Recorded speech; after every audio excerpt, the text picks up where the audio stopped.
In Washington, D.C. Conference of Mayors is meeting over the weekend, and on their agenda, obviously, is how they may bring back resources through the new Obama administration.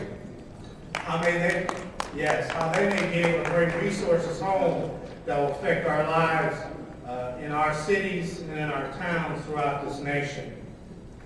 I first want to thank the coordinators of this 24th annual Dr. Martin Luther King Jr. celebration.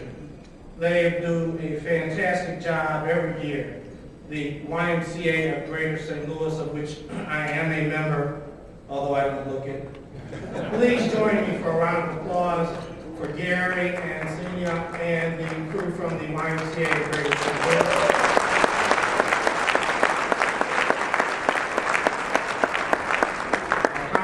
Back in the gym sometime soon. I'd also like to thank the sponsors and certainly the dignitaries that are here today from the city and the state, county officials. You all bring tremendous resources to us, knowledge and wisdom, and we thank you for your efforts. Ladies and gentlemen, today we together stand at this place and at this time on the verge. The question we must ask ourselves is on the verge of what? As people around this nation, and as we gather here today in the city of St. Louis to celebrate the life and legacy of Dr. Martin Luther King on what would have been his 80th birthday, we are also celebrating the upcoming inauguration of Barack Obama, the first African-American president of the United States. His inauguration comes at a time of great challenge. The economic uncertainty that falls upon us is something many of us have only read about in history books. Families throughout our city, as indeed the entire nation, are facing home foreclosures, robbing them of their savings, their credit, their dignity. People are faced with factories closing, layoffs, businesses are shutting their doors. In every city and town across this great country, parents are faced with a decline in public education, robbing our youth of a chance of one day moving up the economic ladder and decreasing our competitiveness around the world. And yet, as I sat on the couch with my wife and two young daughters on Saturday, watching that Amtrak train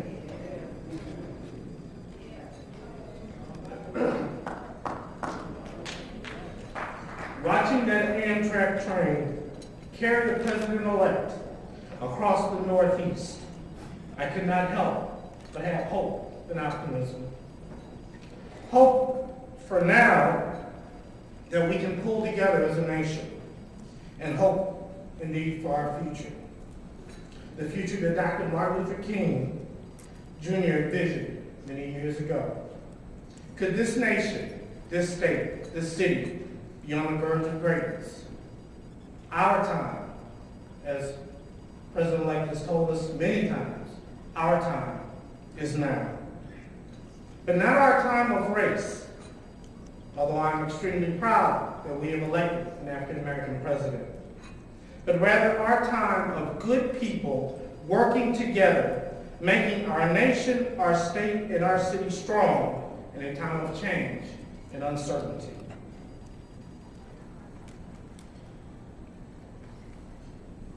Not our time of bigotry or class warfare, but our time where members of society can agree to disagree peacefully and respectfully. Understand that at the end of the day, the only way we're going to be able to deal with the critical issues facing us is by pulling together. On Saturday, at the Amtrak train stop in Baltimore, President-elect Obama stressed that he and his administration will try a lot of different approaches to move our economy forward. And he gave us one caveat. He said he may also make some mistakes.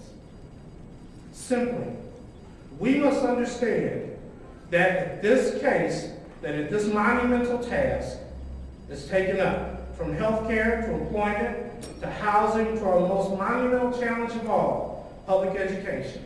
There are going to be some missteps. But our challenge is not to be discouraged. Our challenge is to stay really resolute and focus our attention on the task at hand, improving conditions for those less fortunate. Martin Luther King Jr. stated that the check given to African Americans by this nation was marked insufficient funds. Certainly few will deny that.